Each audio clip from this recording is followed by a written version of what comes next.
मैं समय व्यर्थ ना करते हुए शाश्वत प्रभु से रिक्वेस्ट करता हूँ कि प्रभु जी आप प्लीज़ आज का क्लास आगे बढ़ाएं। हरे कृष्णा। हरे कृष्ण। ओम ज्ञानतिमिरान्धस्य ज्ञानाञ्जनशलाकया चक्षुरुन्मिलितं येन तस्मै श्रीगुरवे नमः। श्रीचैतन्यमनोभीष्टं स्थापितं येन भूतले स्वयं रूपः कदा मह्यं ददाति स्वपदान्तिकं। वन्देऽहं श्रीगुरोः श्रीयुतपदकमलं श्रीगुरून् वैष्णवांश्च श्रीरूपं साग्रजातं सहगणरघुनाथान्वितं तं सजीवं साद्वैतं सावधूतं परिजनसहितं कृष्णचैतन्यदेवं श्रीराधाकृष्णपादान् सहगणललिता श्रीविशाखान्वितांश्च। हे कृष्ण करुणा सिन्धो दीनबन्धो जगत्पते गोपेश गोपिका कान्त राधाकान्त नमोऽस्तु ते। तप्तकाञ्चन गौराङ्गी राधे वृन्दावनेश्वरी वृषभानुसुते देवी प्रणमामि हरिप्रिये। वाञ्छाकल्पतरुभ्यश्च कृपासिन्धुभ्य एव च पतितानां पावनेभ्यो वैष्णवेभ्यो नमो नमः। जय श्रीकृष्ण चैतन्य प्रभु नित्यानन्द श्री अद्वैत गदाधर शिवासादि गौरभक्तवृन्द। हरे कृष्ण कृष्ण कृष्ण हरे हरे, हरे राम राम राम हरे हरे। हरे कृष्णा। सो अगेन परम सौभाग्य एक्चुअली मेरा है जो पांजन्यधारी प्रभु ने मुझे अपॉर्चुनिटी दिया है कि मैं आज कुछ भगवत गीता के ऊपर बोल सकूं। एक्चुअल में भगवान भगवत गीता के अंतिम अध्याय में ये चीज़ बोल रहे हैं कि न च तस्मान् मनुष्येषु कश्चिन में प्रियकृत्तमा भविता वा न मे तस्मात् कश्चिन प्रियतरो भुवि। कि ऐसा कोई भी व्यक्ति नहीं है जो मुझे इतना प्रिय है जितना वो व्यक्ति जो मेरे इस परम वचनों का प्रचार करता है ना। वो व्यक्ति सबसे ज़्यादा प्रिय है मुझे। तो अगर हमको कुछ अपॉर्चुनिटी मिल रहा है कि भगवान के कार्यों में लग सके, भगवान के प्रचार कार्यों में लग सके या भगवान के बारे में किसी को बता सके, तो हम भगवान के बहुत प्रिय बन जाते हैं। तो इसीलिए हमारा ये परम सौभाग्य होता है कि हमें ये अपॉर्चुनिटी मिल रहा है भगवान के बारे में बताने का। तो इसलिए मैं बहुत-बहुत धन्यवाद देता हूँ आप सबका जो जॉइन हुए हैं यहाँ पर, सतीश प्रभु और धनपति प्रभु, प्रद्युम्न प्रभु जी, सब मुझसे सीनियर डिवोटीज़ हैं पांजन्यधारी प्रभु, बट मुझे अपॉर्चुनिटी मिला है कि मैं यहाँ पे कुछ शब्द बोल सकूँ ताकि भगवान मुझसे कुछ प्रसन्न हो और कुछ आशीर्वाद दे। तो उसके लिए मैं बहुत-बहुत धन्यवाद देता हूँ आप सबका यहाँ जॉइन करने के लिए और साथ में मुझे अपॉर्चुनिटी देने के लिए। तो आज का जो वर्स है वो बहुत सुंदर वर्स है। Second chapter verse 40। 2 इंटू 2 4 होता है तो 2.40। तो आप देखेंगे ये वर्स उन वर्सेस में से है जो वर्स भगवान ऐसे बोल रहे हैं जैसे आपको कैप्टिवेट करने के लिए, आपको अट्रैक्ट करने के लिए कुछ कुछ वर्सेस बोल रहे हैं। जैसे एक वर्स आता है जिसके परपर्ट में प्रभुपाद जी लिखते हैं कि इस वर्स को पढ़ने के बाद या इस वर्स को सुनने के बाद भगवान के मुख से हमें मुग्ध हो जाना चाहिए। One should become captivated bye hearing this shloka, ऐसे प्रभुपाद जी लिखते हैं। वो श्लोक है भगवत गीता अध्याय 15 का 6वां श्लोक, जिसमें भगवान बता रहे हैं अपने धाम के बारे में कि न तद भासयते सूर्यो न शशांको न पावकः यद गत्वा न निवर्तन्ते तद धाम परमम मम।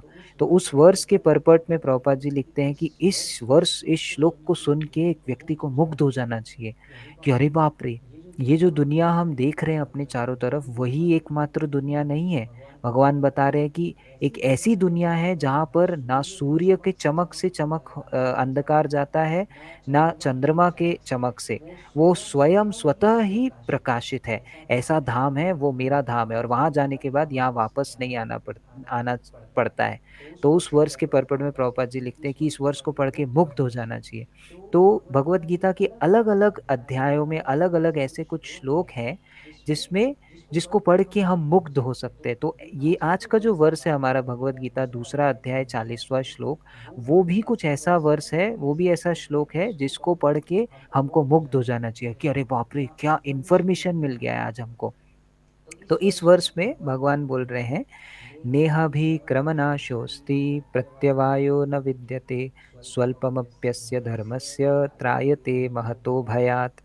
तो ये वर्ष में भगवान बेसिकली आपको एक बैंक अकाउंट के बारे में बता रहे हैं, स्पिरिचुअल बैंक अकाउंट। वो ऐसा बैंक अकाउंट है, हम सबको बैंक अकाउंट का इन्फॉर्मेशन होता है, हम सब जानते हैं बैंक में क्या होता है, बैंक में होता है डिपॉज़िट और विथड्रॉल।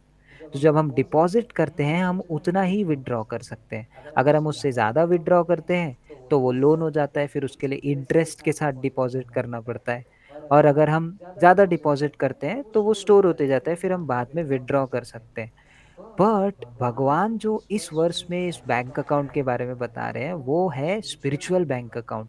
इस बैंक अकाउंट में आप जितना डिपॉज़िट करेंगे, वो उतना ही रहेगा, चाहे आप कितना भी उसमें से विथड्रॉ करें और कॉन्स्टेंटली वो बढ़ते ही जाएगा। जैसे कई बार जो बच्चे होते हैं वो जैसे मैं था आईआईटी का प्रिपरेशन मैंने किया था कोटा में हम लोग 12-12 16-16 घंटे पढ़ाई करते थे दिन के।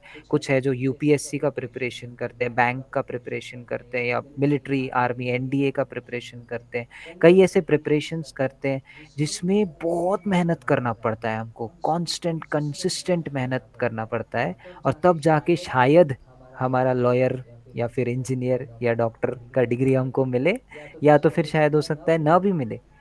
तो आप इतनी मेहनत करके पहले तो फर्स्ट से 12th क्लास तक के पढ़ाई किया, फिर इंजीनियरिंग की डिग्री लिया, जो भी डिग्री लिया आपने और फिर उसके बाद फाइनली आपने प्राप्त भी कर लिया वो जगह। लेकिन जब आपका लाइफ एंड होगा तो क्या होगा? अगेन फिर से स्टार्ट होएगा। नर्सरी में आप रोएँगे, आपको स्कूल नहीं जाना होगा, फिर भी आपके मम्मी-पापा खींच के लेके जाएँगे, आपको डालेंगे। तो ये मटेरियल लाइफ में ऐसा होता है बट स्पिरिचुअल लाइफ में भगवान इस श्लोक से बता रहे हैं कि ये ऐसा बैंक अकाउंट है स्पिरिचुअल लाइफ का जिसका क्या है नेहा भी क्रमनाशो अस्ति नाश नहीं होता है कभी प्रत्यवायो न विद्यते। तो आप बोलेंगे ठीक है नाश नहीं होता है लेकिन कम तो होगा थोड़ा सा मे बी।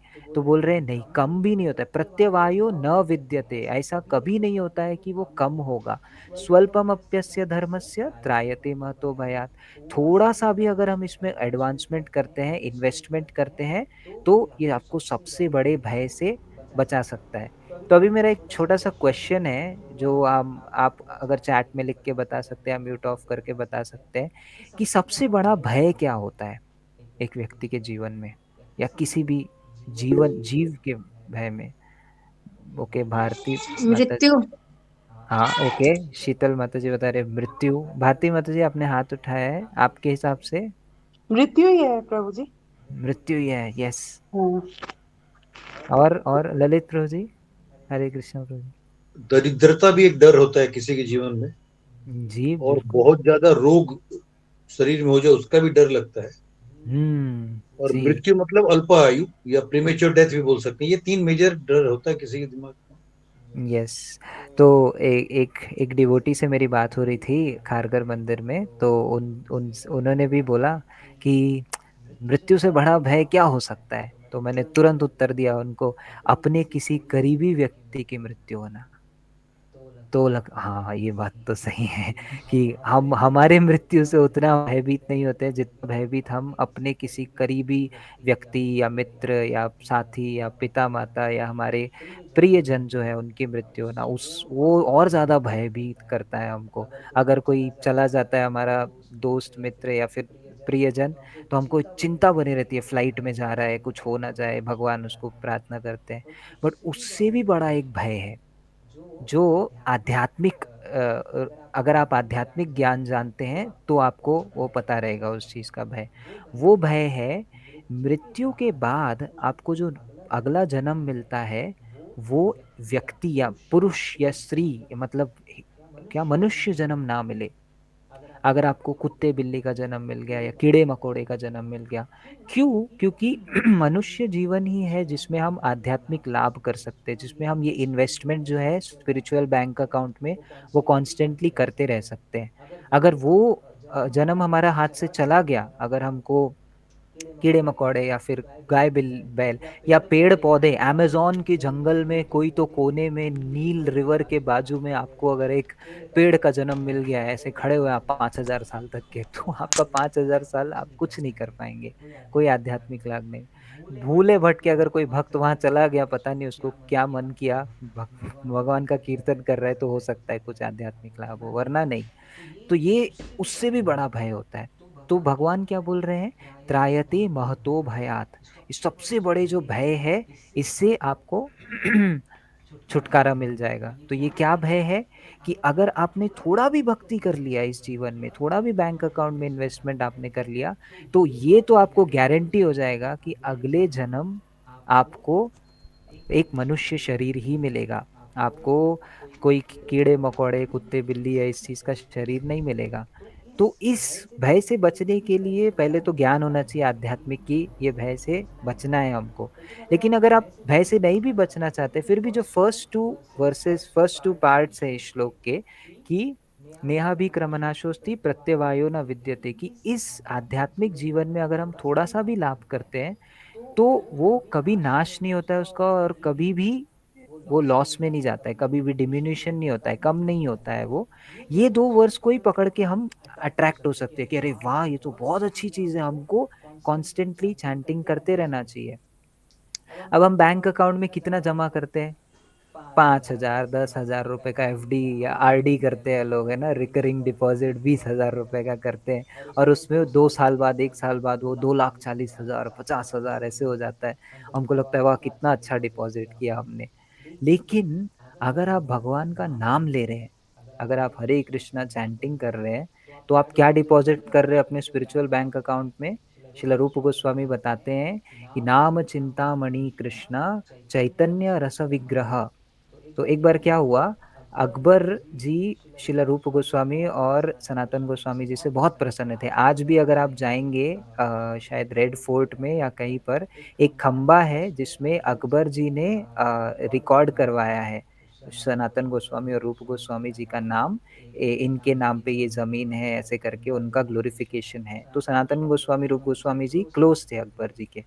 तो अकबर जी उनके पास आए और बोले कि मुझे आपकी कुछ सेवा करना है, आप लोग महान संत हैं, महान संतों की सेवा करना बहुत अच्छा होता है। तो बोले तुम क्या सेवा कर पाओगे, हमारे पास कोई ऐसे सेवा करने की जरूरत नहीं है, तुम बस लोगों का भला करो, मंदिर वंदिर बनाओ, अच्छा नहीं नहीं आपकी हमको सेवा करना है। तो फिर रूप गोस्वामी जी ने उनको बोला कि ठीक है, आप वृंदावन में एक केशी घाट करके एक जगह है जहाँ यमुना बह रही है, तो वो घाट में कुछ पत्थर टूट गए हैं, तो आप उसको बनवा दीजिए। तो अकबर बोला हाँ ठीक है, इसमें कौन सी बड़ी बात है, मैं अभी मंत्री को भेज के बोलता हूँ। तो मंत्री गए, तो मंत्री वापस आ गए बिना बनाए। और मंत्री ने अकबर जी को बताया कि वो जो स्थान है उसको बनाने में आपका पूरा संपत्ति, पूरे विश्व का संपत्ति भी अगर लगा देंगे तो भी वो पत्थर नहीं मिलेगा हमको। बोले ऐसा क्या पत्थर, तो आप ही चलिए देखने के लिए। जब देखा तो वो आध्यात्मिक विजन दिया रूप गोस्वामी जी ने उनको देखने का, कि वो चिंतामणि जेम है। जो भी भगवान का धाम होता है, चिंतामणि प्रखर षड्म शुकल्प वृक्ष, ब्रह्म संहिता में आता है कि एक एक पत्थर जो है, एक एक दष्ट का कण जो है, वो चिंतामणि है। एक ऐसा मणि, जैसे एक भगवान कौस्तुभ मणि पहनते हैं, अलग अलग मणियाँ होती हैं, उसकी अलग अलग क्वालिटी होती है। जैसे आप अगर सत्यजीत आप सत्यजीत का पास टाइम सुनेंगे भगवान का कृष्णा बुक में, तो उसमें ये आता है वो मणि जो है हर रोज कुछ 100-150 किलो सोना जो है वो प्रकट करता है, वो मणि में ऐसा गुण रहता है। तो अलग अलग मणियों का अलग अलग गुण होता है। तो ये जो चिंतामणि जम है, वो उस मणि का क्या गुण है कि आप जो भी चिंतन करेंगे इसको हाथ में पकड़ के या इसके पास में रह के, तो वो चिंता आपका जो है वो पूरा हो जाएगा, इतना क्वालिटी है उसका। तो वो जेम पूरे वृंदावन धाम में लगा हुआ है, कांस्टेंट सारी चीजें चिंतामणि की बनी हुई हैं। तो वो इनके पास नहीं था। तो अगर आप 10,000 20,000 रुपए जमा करते हैं मंथली तो कितना बन जाता है वो। लेकिन आप अभी अगर हर रोज हरि नाम कर रहे हैं तो आप क्या जमा कर रहे हैं, एक एक नाम ले रहे हैं, एक एक चिंतामणि जेम आप अपने स्पिरिचुअल बैंक अकाउंट में डाल रहे हैं। वो इतना पावरफुल, इतना सारा आप अपने इन्वेस्टमेंट कर रहे हैं। तो एक एक एवरी डे जो हम जप करते हैं, हम चाहे 4 माला करें, 8 माला करें, 16 माला करें, 2 माला करें, हमको ये समझना है कि एक एक मंत्र जो हम बोल रहे हैं वो इस प्रकार है जैसे हम एक एक चिंतामणि जेम जो है, ये भी बोला गया है शिला सनातन गोस्वामी, हाँ सनातन गोस्वामी की एक पुस्तक है हरिनाम चिंतामणि, ये शायद वो भक्ति विनोद ठाकुर जी ने लिखा है। चैतन्य महाप्रभु और हरिदास ठाकुर जी के बीच में कन्वर्सेशन हुआ था। हरिदास ठाकुर जी नामाचार्य है जो डेली 192 राउंड्स चैंट करते थे। तो उनसे महाप्रभु पूछ रहे कि हरिनाम की महिमा क्या है। तो उसमें महाप्रभु को हरिदास ठाकुर जी बता रहे हैं कि ये जो एक एक नाम है वो एक चिंतामणि के समान है। और तो उसमें हरिदास ठाकुर जी उसका गुण का वर्णन कर रहे हैं कि जो हरि नाम है वो कितना पावरफुल है। तो आप जब एक एक करके ये हरिनाम चिंतामणि को आप, हाँ हरिनाम चिंतामणि वो पुस्तक है जिसमें सनातन गोस्वामी इस कन्वर्सेशन का जो चैतन्य महाप्रभु और हरिदास ठाकुर जी के बीच में हुआ है उसमें ये गुण बताए। तो उसमें हरिनाम चिंतामणि में भी ये चीज बात लिखी गई है कि भगवान का जो ट्रेजर हाउस है, अभी एक राजा का जो ट्रेजर हाउस होता है उसमें खूब सारे कप्स होते हैं, मणियां होती है, बहुत सारी चीजें होती है। तो उसमें सबसे महत्वपूर्ण चीज क्या होगी राजा के उसमें, तो सबसे महंगा चीज होगा वो कुछ तो बड़ा सा है ना, जैसे हमारी क्वीन ऑफ इंग्लैंड हमारा कोहिनूर लेके चली गई है, हाँ तो वैसे बहुत महंगा कुछ तो चीज होगा। तो भगवान का जो ट्रेजर हाउस है वो उसमें क्या क्या चीजें होंगी बताओ। उसका जो टॉप मोस्ट ज्वेल है, सबसे ऊंचा जो सबसे महंगा जो जेम है वो क्या है, हरि नाम है, भगवान का नाम है। तो वो भगवान ने ओपन कर दिया है, ले लो इसको लेके जाओ, चैतन्य महाप्रभु ने ओपन कर दिया है। तो ये एक एक जेम हम जमा करते हैं हर रोज जो हम जप करते हैं। और कोई भी अगर हम कार्य करते हैं आध्यात्मिक जीवन में, जैसे हमारे आशु प्रभु को मैनेजमेंट पसंद है तो उनको कुछ मैनेजमेंट करना है लाइफ में, मतलब सॉरी कृष्णा कॉन्शियसनेस में, तो आप एक एक सेवा जो करते हैं, इनफैक्ट प्रभुपाद जी बताते हैं कि एक बच्चा जो उसको पता नहीं है कि वो क्या कर रहा है, लेकिन क्योंकि मृदंग बज रहा है और हरि नाम हो रहा है तो नेचुरली एक नेचुरल आउटकम होता है कि पैर थिरकने लगते हैं और हाथ उड़ जाते हैं और बच्चे भी नाचते हैं, छोटे 5 साल के बच्चे। प्रभुपाद जी उनको भी देख के बोले हैं कि इनका एक एक डांस स्टेप जो है वो भी बैंक अकाउंट में जमा हो रहा है, भगवान नोट कर रहे हैं कि ओ ये व्यक्ति मेरे नाम पे नाच रहा है, गुड, याद है मुझे। जैसे अभी गोपी भाव प्रभु आए थे तो सारे डिवोटीज बहुत उछल कूद के नाचे हैं, मैंने पांजनेधारी प्रभु से सुन रहा था। तो वो एक एक नोट हुआ है सब चीज। तो ऐसे बहुत सारे श्लोक है और ये एक श्लोक है उनमें से जो कि बहुत वैल्यूएबल है, इसको हमको याद रखना चाहिए। और इसीलिए जब भी हम जप कर रहे हैं जितना हो सके हमको जप करना चाहिए, ये समझते हुए कि एक एक जो मंत्र हम चैंटिंग कर रहे हैं वो मंत्र ऐसे बैंक अकाउंट में डिपॉजिट हो रहा है। तो ऐसे और भी बहुत सारे श्लोक है भगवान, अब अगर आप इसके जस्ट पहले पढ़ेंगे श्लोक 2nd चैप्टर 39th वर्स, तो उसमें भगवान निष्काम कर्म योग के बारे में बता रहे हैं।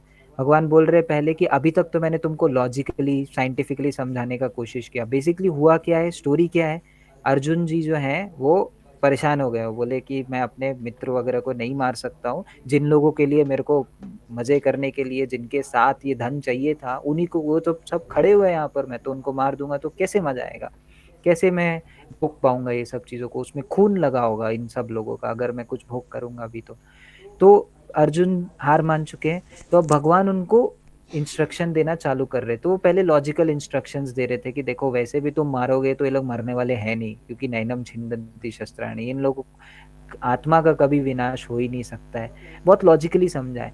अब 39th वर्ष पे भगवान बोलते हैं कि अभी तक मैंने तुमको लॉजिकली समझाया, अब मैं तुमको समझाऊंगा कि निष्काम कर्म योग के अनुसार इसको कैसे समझा जाए, कि निष्काम कर्म करने से क्या फायदे होते हैं जिसके कारण ये होता है।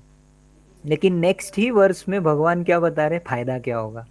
अभी कोई भी निष्काम शब्द सुनेगा इसके जस्ट पहले वाले में तो वो क्या बोलेगा कि निष्काम कर्म बताएंगे, बट भगवान को पता है कि हम लोगों को हम बनिया बुद्धि वाले, हमको फायदा चाहिए। तो नेक्स्ट वर्स में बोल रहे देखो इसमें जो फायदा होगा ना वो कभी लॉस नहीं होने वाला है तुम्हारा, नेक्स्ट वर्स में बोल रहे। फिर आगे और बता रहे कि व्यवसायत्मिका बुद्धि, तो आगे के वर्सेस हम आगे में लेंगे। तो बट ऐसे बहुत सारे श्लोक हैं जिसमें भगवान हमको अश्योरेंस दे रहे हैं, रीअश्योर कर रहे हैं कि बेटा तुम ये करो, बस भक्ति करो, मेरा भजन करो, तुमको बहुत फायदा होने वाला है। जैसे एक वर्ष में भगवान बता रहे हैं पार्थ नैवेह नामुत्र, जैसे ये 2.40 है तो 6.40, जस्ट 4 चैप्टर के बाद भगवान फिर रिपीट कर रहे हैं। 6वें अध्याय में तो बहुत बोले भगवान ऐसा कि इसको करो बस तुम्हारा बहुत फायदा होने वाला है। 6वें अध्याय के 40वें श्लोक में क्या बोल रहे हैं, पार्थ नैवेह नामुत्र विनाशस्तस्य विद्यते ना ही कल्याण कृत कश्चित दुर्गतिम तात गच्छति। भगवान मित्र बोल रहे, तात मतलब अलग अलग प्रकार के मित्र होते हैं, मित्र, सखा, बंधु। तात, तात मतलब बहुत घनिष्ठ मित्र को बोलते हैं, तात, हे तात ऐसे करके। तो पार्थ को बोल रहे हैं पार्थ नैवेह नामुत्र, कि ये जो आप अगर कार्य कर रहे हो, आध्यात्मिक जप करना भगवान का, क्लासेस सुनना, भगवत गीता सुनना, ये कार्य आप जो कर रहे हो उसका कभी भी पार्थ नैवेह नामुत्र विनाशस्तस्य विद्यते, फिर रिपीट कर रहे हैं। जैसे एक अच्छा टीचर होता है वो अपने बच्चों को बार बार रिपीट करके समझाता है, क्योंकि उसको पता होता है कि उसको समझ में आया है, लेकिन याद रखवाने के लिए। तो ऐसे ही भगवान फिर रिपीट कर रहे हैं, इसका विनाश कभी नहीं होता है, ना ही कल्याण कृत कश्चित विनाशस्तस्य दुर्गतिम तात गच्छति। नेक्स्ट में बोल रहे हैं कोई भी व्यक्ति अगर कल्याण के कार्यों में लगा हुआ है, अब अल्टीमेट कल्याण क्या है, वह आध्यात्मिक कल्याण। कोई बच्चा है वो घूम गया अपने पिताजी से दूर, तो उसका सबसे अच्छा कल्याण आप क्या कर सकते हो, उसके पिताजी के पास लेके आना, उसको खाना खिला सकते हैं, बहुत सारी चीज़, एजुकेशन दे सकते हैं, और उसके पिताजी के पास उसको लेके चले गए तो सबसे बड़ा कल्याण हो गया।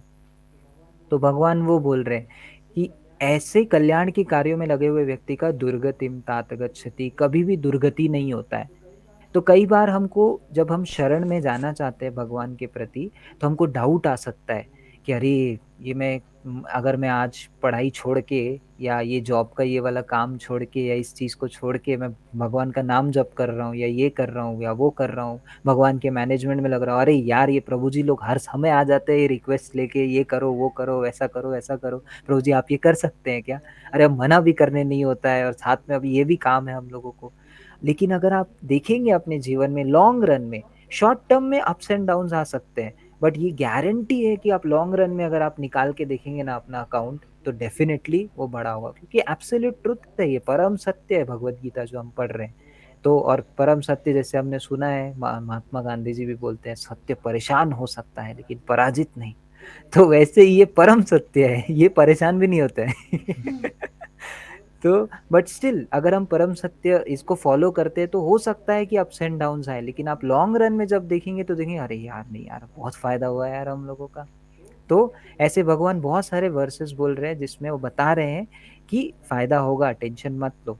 ऐसे शास्त्र में उदाहरण है क्या, क्योंकि हमको लाइफ के स्टडी चाहिए होता है, ऐसे कोई लोग हैं क्या जिन लोगों ने ऐसा अनुभव किया है? तो भागवतम में भी ऐसे बहुत सारे उदाहरण आते हैं, जैसे अजामिल, 6वें स्कंद में अजामिल का पास टाइम आता है जिसमें बताते हैं कि एक नाम उन्होंने बस लिया भगवान का, नारायण करके उन्होंने चिल्लाया, क्योंकि हमारे 3 यमदूत आ गए थे वहां पर उनको उठाने के लिए। जीवन भर उन्होंने सारे पाप कर्म किए, सारे गड़बड़ काम किए, लेकिन क्योंकि उन्होंने आखिरी क्षण में नारायण बोल दिया तो उस कारण से उनको दोबारा मौका मिला। तो जैसे बोल रहे हैं कि नेक्स्ट लाइफ में आपको कीड़े मकोड़े का जन्म नहीं मिलेगा, आपको मनुष्य शरीर मिलेगा, तो उनको उसी जन्म में फिर मौका मिला अपने शरीर को, अपने जीवन को सफल बनाने का, और वो 12 साल फिर हरिद्वार में तपस्या करते हैं और फिर उसके बाद भगवत धाम जाते हैं। एक और उदाहरण आता है भागवत में भरत महाराज का। तो भरत महाराज जो है वो भाव स्थिति में पहुंच जाते हैं। तो फिर उसके बाद क्या होता है, श्रीमद् भागवतम में एक कथा आती है कि अंतिम क्षण में उनको एक हिरण का बच्चा से आसक्ति हो जाती है, और उनको जब सांस छोड़ रहे होते हैं, भगवान भगवत गीता 8वें अध्याय में बोलते हैं अंतकाले च मामेव स्मरण मुक्त्वा कलेवरम यम यम वापि स्मरण भावम त्यज्यन्ते अन्ते कलेवरम तम तमेवैति कौन्तेय सदा तद्भाव भाविता। कि जो भी अंतिम काल में आपका स्मरण होगा वैसा शरीर आपको अगले जन्म में मिल जाएगा। तो अब ये भी परम सत्य है। तो भरत महाराज एक हिरण का शरीर, हिरण को देखे तो उनको अगला जन्म हिरण का मिल गया। आप बोलेंगे अरे प्रभु जी आपने तो अभी जस्ट बोला था कि कोई भाव स्थिति में आ गया, आपने तो बोला एक नाम अगर किसी ने ले लिया तो अगला जन्म उसको मनुष्य का मिलेगा, ये तो भाव में आ गए थे। जो भक्ति होती है उसके 8 स्तर होते हैं, साधु संग, भजन क्रिया, अनर्थ निवृत्ति, ऐसे करते हुए 6वां या 7वां स्तर होता है भाव, भाव आसक्ति प्रेम, हाँ 6वां स्तर होता है भाव। तो भाव की स्थिति पे आने के बाद भरत महाराज कैसे एक हिरण बन गए, अभी तो आपने बोला। तो प्रत्यवायो न विद्यते, मतलब वो जो उन्होंने भक्ति की थी उसका लॉस नहीं हुआ।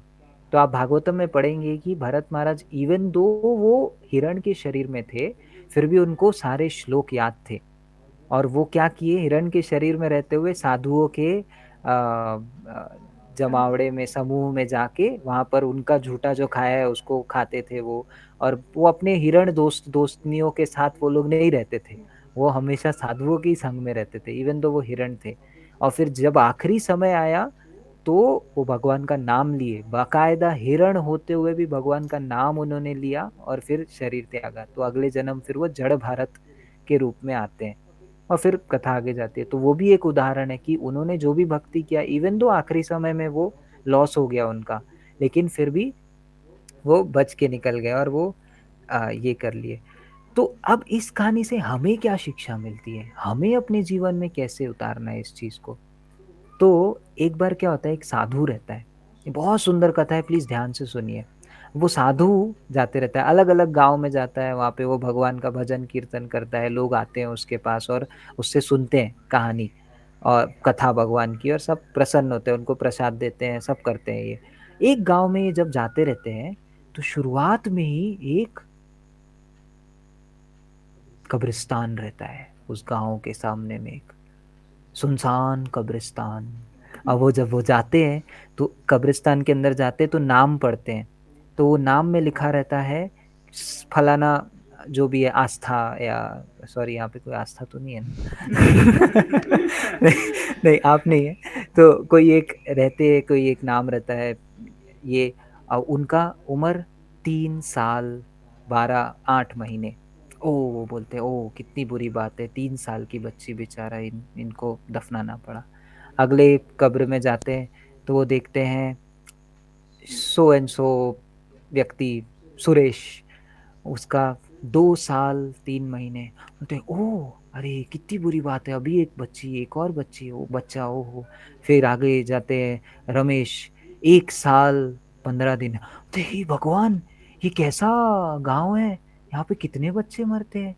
फिर अगले वाले में जाते हैं तो फलाना नाम, 3 दिन। तो क्या बात कर रहे हो, 3 दिन की उम्र में।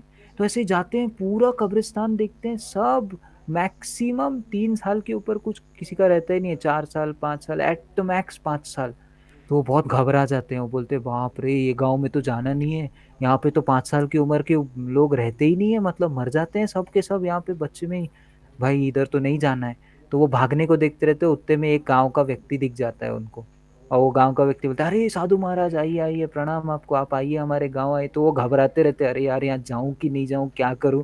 तो बोलते हैं, लेकिन उनको खींच के ले आते हैं, बोलते हैं आप ये घर लीजिए, ये घर में हम हमेशा साधुओं को आदर देते हैं, आप यहाँ रुकिए और मस्त हमारे लिए आप भजन कीर्तन कीजिएगा, आप थोड़ा कथा वथा कीजिएगा, आज शाम को हम सब साथ में बैठेंगे सत्संग करेंगे। तो साधु बोलते हैं ठीक है, अब ये तो मेरा ड्यूटी है, ये साधु का वेश मैंने लिया है तो अब मैं करूँगा। तो वो शाम को जाते हैं और भजन वगैरह करते हैं, सब बहुत प्रसन्न होते हैं, सब लोग बहुत अच्छा उनको बोलते हैं, और सब के पास एक नोटबुक और पेन होता है। यहाँ कितने हैं जिनके पास नोटबुक और पेन है तो सब के सब बहुत नोटबुक, अरे वो ललित प्रभु जी के पास है तो सबके पास नोटबुक और पेन होता है, और सब लोग बड़े ही चिंता से सब लिख रहे होते हैं ना, सब बड़े ध्यान से लिख रहे होते हैं जो भी वो बात बोल रहे थे। तो साधु को बड़ा अच्छा लगता है, वो बोलते हैं अरे वाह यहाँ पर सब लोग बड़े सिंसियर है अपने भक्ति को लेके, नोट्स बना रहे हैं सब लोग, कुछ कुछ लिख रहे हैं, सब कुछ तो लिखते रह रहे। वो सोचते हैं क्या लिख रहे हैं, इतना क्या लिख रहे हैं, मतलब बाप रे इतना क्या अच्छा बोल दे रहा हूँ मैं जो सब लिख रहे हैं, सब सरप्राइज हो जाते हैं। तो वो खत्म हो जाता है। फिर सुबह सुबह बोलते हैं कि आप सुबह भी रुकिए, अब अभी हमारे गांव में आप खूब दिन रुकिए, हर रोज आप कुछ कथा कीजिएगा। लेकिन इन साधु के मन में तो कुछ और चल रहा होता है, बोलते हैं भैया ये खतरनाक जगह है, यहाँ से भागना है, जरूरी है। तो वो सुबह सुबह 3:30 बजे उठ जाते हैं और बोलते हैं मैं यहाँ से निकल लूंगा जब कोई नहीं उठा हुआ है। तो वो जब जाने लगते, जाते जाते सोचते अभी कोई गांव वाला ना मिल जाए, नहीं तो वो रोक लेगा। उतने में वो कब्रिस्तान से एक व्यक्ति बाहर आ रहा होता है। वो और घबरा जाते हैं, अरे बाप रे, यहाँ तो मैं भागने के लिए आया था, क्या हुआ? तो वो बोलते हैं अरे साधु महाराज, आपका कथा कल बहुत सुंदर था, आप इतने जल्दी कहाँ जा रहे हैं इतने सुबह सुबह? बोलते नहीं नहीं, मुझे तुरंत कुछ काम याद आ गया है, तो मुझे जाना होगा, तो मैं जा रहा हूँ। बोलते अरे क्यों जा रहे हैं आप, आपको क्या काम है, आप बताइए, हम कर देते हैं आपका काम। ऐसे हमको भी सोचना चाहिए, पांचजन्यधारी प्रभु से जब हम बात करते हैं तो कभी हमको ऐसा सोचना चाहिए, प्रभु जी क्या काम है आपका, बताइए, हम आपके लिए कर देते हैं। तो ऐसे में फिर साधु को मौका मिलता है, पांचजन्यधारी प्रभु जी जैसे डिवोटीज को मौका मिलता है कि वो और ज्यादा हमें कुछ देने के लिए तत्पर हो सके। तो वो पूछते हैं, वो बोलते हैं नहीं ऐसा नहीं है, मुझे कुछ तो काम है, वो मुझे खुद ही करना है, मैं क्या कर सकता हूँ ऐसे। तो वो समझ जाते हैं कि कुछ तो इनके मन में चल रहा है। बोलते हैं बता सकते हैं, आप बताइए आपको क्या है। तो फिर फाइनली वो बताते हैं कि क्या है कि ये जो कब्रिस्तान में मैंने गया था सबसे पहले घुसने की, तो मैंने देखा कि यहाँ पे 4-5 साल के ऊपर के लोग रह ही नहीं पाते। सुरेश, रमेश, टिकेश वगैरह वगैरह सबके सब जो है वो तो 5 साल की उम्र में चल बसे हैं। तो मुझे बड़ा भय लग रहा है, यहाँ पर रहना मुझे सेफ नहीं लग रहा है। तो वो बोलते हैं कि एक्चुअली ये उनकी वास्तविक उम्र नहीं है जो वहाँ लिखा हुआ है। वास्तविक उम्र वो ये मानते हैं कि जो भी समय हम भगवान के कार्यों में लगा रहे हैं उसको वो नोट डाउन करते हैं कि ओके, आज मैंने शाम 8 से 8:30 की भगवत गीता क्लास अटेंड की पांजन्यधारी प्रभु के द्वारा, तो उसको आधा घंटा गिनते हैं। तो ऐसे आधा आधा, एक एक घंटा, मैंने आज 2 घंटे जप किया, मैंने आज यात्रा में गया तो 3 दिन में वृंदावन धाम में था, तो ऐसे 3 दिन, आधा घंटा, 1 घंटा, सब मिला मिला के 3 साल हुए, किसी के 3.5 साल, पूरे जीवन काल में 4 साल, 5 साल, 10 साल, जितना भी साल हुआ बोला मिला के उसको वो लिखते हैं। जो भी जो कब्र बना रहे हैं उसमें वो लिखते हैं। क्यों? क्योंकि वो मानते हैं कि यही मेरा वास्तविक जीवन काल है, इसी समय मैंने वास्तविकता में जिया है, जिसमें मैंने भक्ति का काम किया है, कार्य किया है। क्योंकि बाकी सब चीजें तो मैंने इस शरीर के पालन पोषण के लिए किया है, जो कि मृत है, जो कि जीवित है नहीं। असली जीवित व्यक्ति या वस्तु है क्या? वो है आत्मा। तो उसके लिए जब हम कार्य करते हैं तो ही वो माना जाता है कि आपने वास्तविकता में जिया है, वरना आपने सिर्फ एक मृत वस्तु के लिए कार्य किया, जो कि जरूरी है, जिसको मना नहीं किया जा रहा है। लेकिन उस गांव में ऐसा प्रचलन था। वो साधु महाराज ने बोला वाह क्या बात है, ये तो सही गांव है, इतना सुंदर गांव है, इसमें ही आके रहना चाहिए। तो तुरंत वो बोला एक्चुअली मैं अभी जा रहा हूँ अपनी पत्नी और बच्चों को लेके आने के लिए, और हम यहीं पे रहेंगे। तो वो तुरंत जाता है और अपने पत्नी बच्चों को लेके आता है कि इतना सुंदर गांव, जो अपने जीवन को सिर्फ आध्यात्मिक जीवन मानते हैं और भौतिक जीवन को वो ये मानते हैं। लेकिन इसका मतलब ये नहीं कि उसका ख्याल ना रखा जाए, पर एट द सेम टाइम हमको ये समझना है। तो इस पूरी कथा से और पूरा क्लास से हमको मैसेज क्या लेके जाना है कि हम जब स्पिरिचुअल बैंक अकाउंट में डिपॉजिट कर रहे हैं वही वास्तविक डिपोजिशन है। वरना अगर हम देखें एक इस कॉस्मिक लेवल पे, अगर हम देखें इस पृथ्वी के लेवल पे, हम देखें, अरे पृथ्वी के अगर हम जगदलपुर के ही लेवल पे देखें तो जगदलपुर में ही 5-10 लाख लोग हैं। 5-10 लाख लोग, उनमें से हम एक हैं, तो हम जीवन काट रहे हैं सिर्फ जगदलपुर में। ऐसे पूरे भारतवर्ष में 100 करोड़ के ऊपर जनता है, करोड़, 100 करोड़। पूरे विश्व में 700-800 करोड़ के ऊपर जनता है, तो उनमें से एक है। तो अगर जो भी हम जीवन में कार्य कर रहे हैं उसका क्या वैल्यू है? उसका वैल्यू है तब तक जब तक आप आध्यात्मिक कार्यों में लग पा रहे हैं, क्योंकि वो कभी क्षय नहीं होने वाला है, वो कभी खत्म नहीं होने वाला है, वो हमेशा आपके साथ बना रहेगा। नहीं तो आप पढ़ाई कर रहे हैं या फिर जॉब कर रहे हैं या जो भी कर रहे हैं, अपना पेट पाल रहे हैं, खाना पीना कर रहे हैं, ऑल्दो ये महत्वपूर्ण है, लेकिन तब तक महत्वपूर्ण है जब तक कि इसका ट्रांसलेशन ये होता है कि आप इसलिए कर रहे हैं क्योंकि आप अपना आध्यात्मिक जीवन चला पा रहे हैं। तो इसलिए हमको ये चीज को ध्यान रखना है कि हम जैसे LIC का वो है ना स्लोगन, जिंदगी के साथ भी जिंदगी के बाद भी, है ना, उनका ये भी है, योगक्षेमम वहाम्यहम। ये भी एक श्लोक है जो भगवान बोल रहे हैं कि अगर तुम मेरे कार्य में लगे हो, अनन्यास चिंतयन्तो माम ये जना पर्युपासते, जो भी व्यक्ति अनन्यास चिंतयन्तो माम, मेरे बारे में चिंतन कर रहा है, तो आपको डाउट आएगा, अरे आपका चिंतन करते रहेंगे तो अपना काम कैसे होगा घर का? वो काम करते करते भी मेरा चिंतन कर रहा है और आप चला रहे हैं इस तरह से। तो अगर मान लो आपसे कुछ कमी भी रह जाती है तो योगक्षेमम वहाम्यहम, मैं चल के लेके जाता हूँ, मैं उठा के लेके जाता हूँ, वहामी अहम, मैं लेके जाता हूँ। तो ये भी एक वर्स है जिसको आपको सुन के कैप्टिवेट हो जाना चाहिए, अरे वाह यार, भगवान के कार्यों में लग जाना चाहिए। एक तो स्पिरिचुअल बैंक अकाउंट में पैसे भी अकाउंट वो होंगे, और हमसे कुछ कमियां हो रही होंगी, कुछ मिस्टेक्स हो रही होंगी, तो वो भगवान उसको कैरी फॉरवर्ड करके लेके जाएंगे।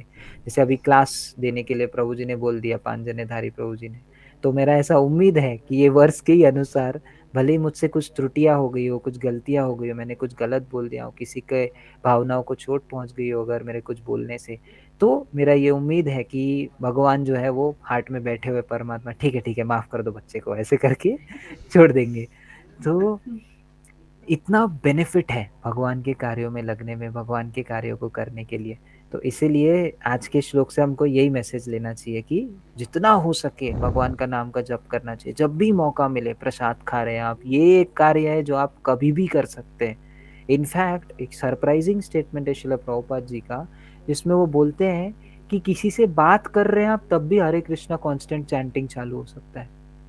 मैं सुना तो शॉक हो गया, मैं बोला ऐसा कैसे हो सकता है? आप या तो बात कर सकते हैं या तो आप चैंटिंग कर सकते हैं, राइट? नहीं, अगर आप प्रैक्टिस करते हैं, प्रॉपर जी उसके बाद नेक्स्ट लिखते हैं, जैसे एक माता होती है, मदर होती है, वो कुकिंग भी कर रही होती है तो 4 बर्नर वाले वो चूल्हा ले लेती है, तो एक साथ वो दाल चावल सब्जी रोटी सब बना के निकाल लेती है, एक्सपर्ट कुक जो होती है। और उसके साथ साथ वो अपने बच्चे का ख्याल भी रख लेती है, वो सब चीज़ कर सकती है। तो वैसे ही अगर आपने प्रैक्टिस किया है तो आप चैंटिंग भी कर सकते हैं, जब क्या बोलते हैं, बात करते करते भी चैंटिंग हो सकती है। बट ऑफ कोर्स प्लीज ऐसा प्रयास मत कीजिएगा, नहीं तो आप बोलेंगे प्रभु जी लास्ट संडे की क्लास में आपने बोला था कि कन्वर्सेशन जपा करते हैं लोग, इधर जप चल रहा है और इधर बात भी चल रहा है। हाँ हाँ बोलिए बोलिए, हरे कृष्ण हरे कृष्ण। ऐसा मत कीजिएगा, वो बहुत प्रैक्टिस के बाद आता है। अभी तो हमको प्रैक्टिस करना है कि हम फोकस के साथ जप कर सके। बट जो हमारा अलग टाइम भी है, जब हम ड्राइविंग कर रहे हैं, जब हम कुछ कर रहे हैं, तो बिना माला के हम कॉन्स्टेंटली भगवान के नाम चैंटिंग कर सकते हैं, ताकि हम प्रैक्टिस कर सके और स्पिरिचुअल बैंक अकाउंट में हम डालते जा सके। तो बस थोड़ा हम 7 मिनट 8 मिनट ऊपर हो गए, क्षमा चाहता हूँ उसके लिए, but thank you so much, आप सब ज्वाइन किए। अगर किसी का कोई फाइनल प्रश्न या कुछ कमेंट्स हैं किन्हीं को अगर देना है तो please welcome. Lalit Prabhu ji, Hare Krishna. Hare Krishna. Yes Prabhu ji. जो हम अभी समझ के चल रहे हैं कि इस मौजूदा ह्यूमन लाइफ में हम अगर बहुत ज्यादा भगवान का नाम लेते हैं, चैंटिंग करते हैं, तो अगले जन्म भी हमें ह्यूमन लाइफ मिलने का चांस है। ये पूरा जीवन मेहनत करके ऐसे ही एक जीवन लॉटरी में लेने का क्या है? बात समझ रहे अगर हैं? जी जी कंप्लीट कर लीजिए प्लीज। ये पूरा जो हमारा जो लाइफ स्पैन है, जो पीरियड है, हम्म। ये पूरे पीरियड को चैंटिंग इन हरिनाम में यूज करके इनाम में ऐसी एक लाइफ मिलेगा अगली बार। तो ये एक आश्वासन वाला श्लोक है भगवान का, क्योंकि एक और चीज है कि भगवान के नाहम प्रकाश सर्वस्व योग माया समावृता मूढ़ोयम नाभिजानाति लोको मामहम अव्ययम। एक्चुअली जैसे प्राइम मिनिस्टर से अगर हमको मिलना है तो कितना क्वालिफिकेशन लगता है, ऐसे ही हम नहीं मिल सकते जाके प्राइम मिनिस्टर से। तो वैसे अगर पूरे अनंत कोटि जगदंड नाथ भगवान के पास जाना है अगर, तो उसके लिए क्वालिफिकेशन बहुत ज़्यादा है, ऐसे ही हमको नहीं मिल जाएगा। तो अगर हम 100% क्वालिफिकेशन तक ना भी आ पाए इस जन्म में पूरी तरह से चैंटिंग करते हुए, तो भी उसका कोई लॉस नहीं है, क्योंकि अर्जुन जो है मल्टीपल टाइम से क्वेश्चन पूछते हैं। क्योंकि अगर हम भक्ति करते हैं, जैसे कई लोग यूथ में आ जाते हैं, तो उन लोगों से लोग बोलते हैं अरे ये कोई उम्र है क्या करने की भक्ति वक्ति, ये तो उम्र है एंजॉय करने की, बाद में जाके करो ये सब 50 60 70 साल की उम्र में जाके। क्योंकि उनको एक भय क्या होता है कि ये बच्चा बेचारा आध्यात्मिक जीवन में लग गया, इसने अपने मजे किए नहीं जो समय में मजे करने चाहिए थे, और फ्यूचर में जाके इसको भगवान भी प्राप्त नहीं हुए, इसको पूरी तरह से मोक्ष भी प्राप्त नहीं हुआ या भगवान की प्रेम भी प्राप्त नहीं हुआ, तो फिर उनको ऐसा भय रहता है। तो उससे अच्छा है ना कि कम से कम अभी जो है वो मजे तो कर ले। तो अर्जुन भी ये सवाल पूछ रहे हैं ऐसे योगी का क्या होगा, जो क्या वो उस बादल के समान होगा जो पूरी तरह से छिन्न भिन्न हो जाता है। तो इसके उत्तर में भगवान बोल रहे हैं कि ऐसा नहीं है, आपने जो भी डिपॉजिट किया है वो सबका अकाउंट मैं रखने वाला हूँ, और अगले जन्म आप उसी सिर्फ ऐसा नहीं आप जैसे बोल रहे ललित प्रभु की ऐसा ही एक शरीर मिलेगा, नहीं। भगवान बोल रहे हैं कि उस श्लोक का याद नहीं आ रहा है, बेसिकली बोल रहे हैं कि ऐसे घर में जन्म होगा जहां पर या तो वो साधु संतों के घर में जन्म होगा आपका, या तो एक बहुत फाइनेंशियली स्टेबल घर में आपका जन्म होगा, ताकि आपको बेसिक नेसेसिटीज के लिए स्ट्रगल ना करना पड़े। और साधु संतों के घर में जन्म हुआ तो सबसे उत्तम जन्म होता है, क्योंकि आप बचपन से ही हरि नाम में लगे हुए थे। जैसे हमारे योगेश प्रभु जी है, तो उनकी जो बेटी है, अब वो बचपन से ही कृष्ण कीर्तन, कृष्ण चैंटिंग और इन सब चीज़ों के लिए वो डायरेक्टली अट्रैक्टेड है।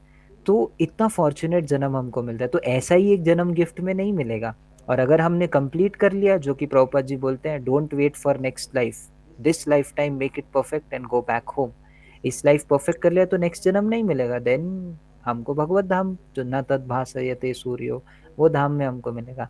बट अगर कंप्लीट नहीं भी होता है तो फिर एक ऐसा शरीर मिलेगा जो आपको सुलभ बनाता है भक्ति करना। अभी अगर अफ्रीका में जन्म हो जाता है या फिर कहीं डेजर्ट में, हमारे सहारा डेजर्ट में जन्म हो जाता, तो बेसिक नेसेसिटी खाने पीने के वांदे हो जाते हैं। आइसबर्ग ग्रीनलैंड में जन्म हो जाता जहाँ आइसी आइस है, वहां पर फिर खाने पीने के लिए मछली पकड़ो, दारू पियो, ये सब, तो कैसे हम भक्ति कर पाएंगे वहां पर। तो ऐसे जन्म नहीं मिलता है हमको, एक ऐसा जन्म मिलता है जहाँ और इजी बनता है वापस पकड़ के वापस भक्ति करने के लिए। तो होपफुली क्लियर था। ओके, और किन्हीं का कोई कमेंट?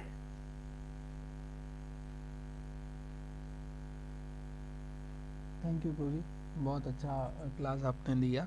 आज का जो 2.40 वर्स था, बहुत ही नया एक्सपीरियंस था आज का क्लास, जो ऑर्डिनरी क्लास से थोड़ा हट के और भी अलग अलग कंटेंट को ध्यान में रखते हमने सुना, तो उसके लिए हम अपना हृदय से बहुत आभार व्यक्त करते हैं। धन्यवाद। हम आशा करते हैं कि आपका एसोसिएशन आगे भविष्य में भी हमारे साथ बना रहेगा। तो इसी के साथ बहुत बहुत धन्यवाद। हरे कृष्णा। समय काफ़ी ऊपर हो चुका है, कोई बात नहीं, बट बहुत यूज़फुल था। तो बहुत बहुत धन्यवाद Prabhu. Hare Krishna. Thank you, Hare thank Krishna, you. बहुत बहुत धन्यवाद, बहुत बहुत साधुवाद, अल्टीमेट एक्सपीरियंस। हरे कृष्णा। ठीक है, जय गौर प्रभुपाद की जय। जय। हरे कृष्णा।